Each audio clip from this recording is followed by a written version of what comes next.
U.S. officials are struggling to figure out why an Ebola patient was allowed to get on a commercial plane in Cleveland, Ohio.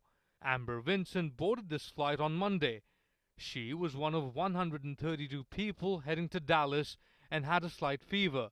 She called the CDC before boarding the flight, but the CDC says no one from the agency stopped her because her symptoms weren't severe enough. The second healthcare worker reported no symptoms and no fever. However, because at that point she was in a group of individuals known to have exposure to Ebola, she should not have traveled on a commercial airline.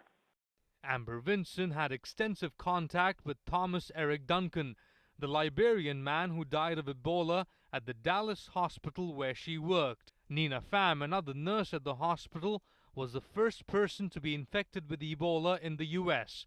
They're two of only a handful of cases reported in the country, just a small fraction of the tens of thousands confirmed in West Africa.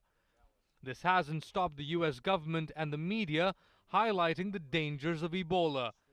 We're going to make sure that something like this is not repeated and that we are monitoring, supervising, overseeing in a much more aggressive way exactly what's taking place in Dallas initially, and making sure that the lessons learned are then transmitted to hospitals and clinics all across the country. But U.S. health workers aren't satisfied. They say the government needs to do more. We've been told a lot of things that have been wrong.